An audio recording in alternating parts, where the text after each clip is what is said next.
I am in a haram relationship, and if I quit, am I accountable for leaving her and breaking her heart? If she says, I will never forgive you, then will I be accountable to Allah on the Day of Judgment?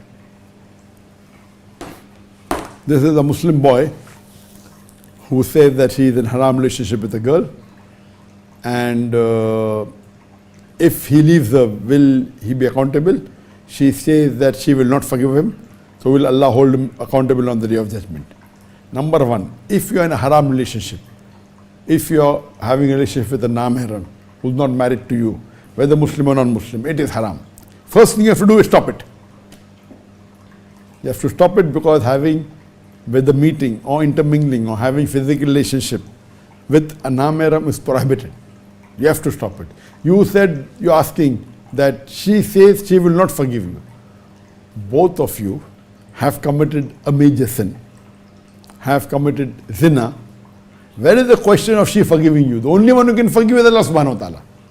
If you'd have done something against her will, if you'd have raped her, na'uz billah, then there's a question of she forgiving you or not. But this is zina. It is by mutual consent of both. So both are sinners, and the only one who can forgive you is Allah subhanahu wa ta'ala. So the only thing that you can do, my advice is to both of you, that immediately stop this relationship. Ask Allah to forgive you. And there are 5 criteria for forgiveness. Number 1, agree it is wrong. Number 2, see to it that you don't do it again. Number 3, you ask Allah for forgiveness. And number 4, if you can undo it, undo it. And number 5, that see to it it's not done again. So if you follow these 5 things, then inshallah, if you ask with sincere repentance to Allah subhanahu wa ta'ala, Allah will forgive you. So there's no question of she forgiving you or not. It is Allah who should forgive you. And having a relationship without marriage, it's haram in Islam. These are infatuations.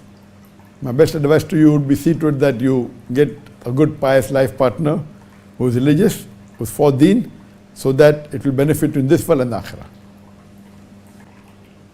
Khalil Al-Habsi: Sir, are we allowed to go in a mixed gym in a non-Muslim country?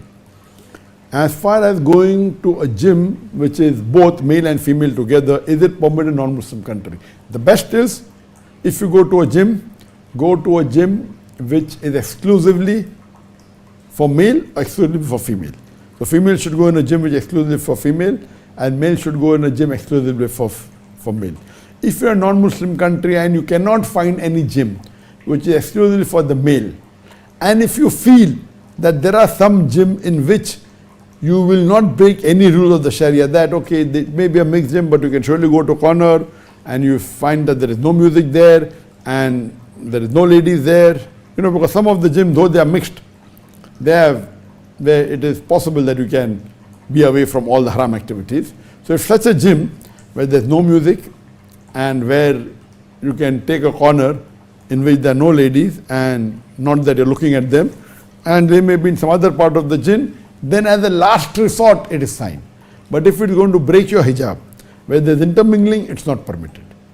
Generally in a mixed gym you should not go, but if you know that you can maintain your hijab and you will not break any rules of the Islamic Sharia, then as a last resort, if there is no other option, you can go to a mixed gym and see to it that you maintain your hijab. But for a woman to go in a mixed gym, she will never be able to maintain her hijab, so there is no question at all. So if there is no gym exclusively for the female, she should not go to that gym. Hope that answers the question.